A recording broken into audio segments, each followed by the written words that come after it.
Welcome back on my channel. आज की यह हमारी वीडियो रावण की पत्नी मंदोदरी की कहानी पर आधारित है। आखिरकार मंदोदरी कौन थी? क्या वास्तव में मंदोदरी एक मेढक थी?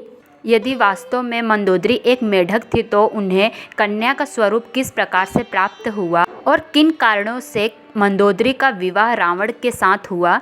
आइए इस धार्मिक कहानी को हम विस्तार से जानते हैं। पौराणिक कथा के अनुसार ऐसा कहा जाता है कि एक बार कैलाश पर्वत पर मधुरा नामक अप्सरा पहुंची। जब मधुरा कैलाश पर्वत पर पहुंची तो उस समय कैलाश पर्वत पर माता पार्वती नहीं थी। केवल शंकर भगवान ही कैलाश पर्वत पे थे, जो कि ध्यान में मग्न थे। यह देखकर मधुरा शंकर भगवान को आकर्षित करने की कोशिश करने लगी। शंकर भगवान को आकर्षित करने के लिए मधुरा उनके सामने नृत्य करने लगी। उसके कुछ समय के पश्चात ही माता पार्वती कैलाश पर्वत पे आईं। जैसे ही माता पार्वती कैलाश पर्वत पे आईं, उन्होंने अप्सरा को नृत्य करते हुए और शंकर भगवान को आकर्षित करते हुए देख लिया। यह देखकर माता पार्वती को मधुरा के ऊपर बहुत ही ज़्यादा क्रोध आया और माता पार्वती क्रोधित होकर मधुरा को एक मेढक बनने का श्राप दे दी। यह सुनकर मधुरा रोने लगी और उसे पश्चाताप होने लगा। उसने माता पार्वती से विनती की कि आप मुझे इस श्राप से मुक्त कर दीजिए, परंतु मधुरा के बार बार विनती करने पर भी माता पार्वती ने मधुरा की विनती को नहीं सुनी। तब शंकर भगवान ने माता पार्वती से कहा कि आप मधुरा की विनती सुन लीजिए और मधुरा को इस श्राप से मुक्त कर दीजिए। तब माता पार्वती ने मधुरा से कहा कि यदि तुम इस श्राप से मुक्ति पाना चाहती हो तो तुम्हें एक मेढक के स्वरूप में 12 वर्षों तक एक कुएं में रहना पड़ेगा और कठोर तपस्या करनी पड़ेगी। उसके पश्चात ही तुम्हें इस श्राप से मुक्ति मिल सकती है। माता पार्वती के इतना कहते ही मधुरा एक मेढक बन गई और एक कुएं में जाकर रहने लगी। इस प्रकार से मधुरा मेढक के रूप में एक कुएं में रहकर कठोर तपस्या करने लगी। इस प्रकार कुछ वर्ष बीत गए।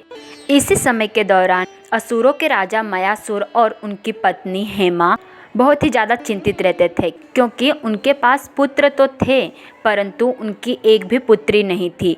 इसीलिए वे चाहते थे कि उनके पास भी एक पुत्री हो।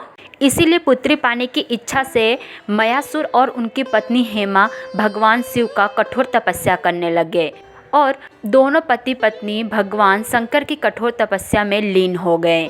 इस प्रकार से कुछ समय और बीत गए और मधुरा की 12 वर्ष की मेढक के रूप में कठोर तपस्या पूर्ण हो गई। अब मधुरा एक मेढक से एक कन्या के रूप में रूपांतरित हो गई और इस प्रकार से मधुरा कन्या के रूप में आने के बाद कुएं के अंदर से बाहर निकलने के लिए मदद के लिए जोर जोर से पुकारने लगी। कुएं के पास में ही मयासुर और उनकी पत्नी हेमा भगवान शंकर की तपस्या करने में लीन थे। जैसे ही दोनों पति पत्नी ने कुएं के अंदर से किसी कन्या की आवाज़ सुनी तो वे लोग कुएं के पास दौड़कर आए।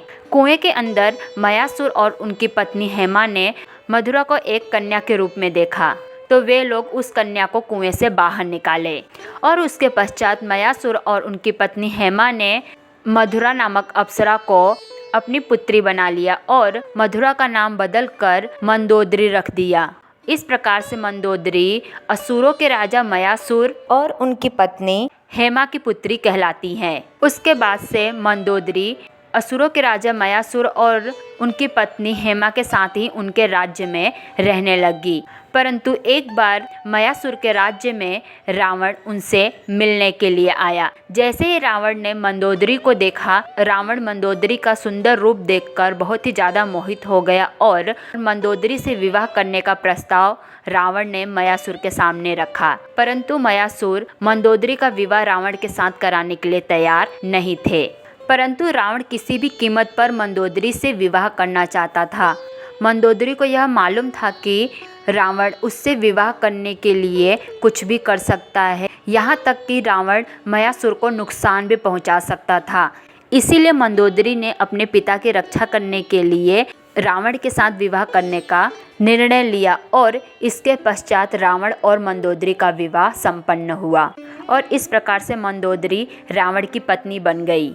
इस प्रकार से हम कह सकते हैं कि मंदोदरी वास्तव में मेढक नहीं थी, परंतु एक अप्सरा थी, लेकिन माता पार्वती के श्राप के कारण मंदोदरी को 12 वर्षों तक मेढक का ही जीवन व्यतीत करना पड़ा था और उसके पश्चात कठोर तपस्या के बाद मंदोदरी वापस से एक कन्या बन गई और बाद में रावण के साथ विवाह होने के पश्चात मंदोदरी रावण की पत्नी कहलाने लगी।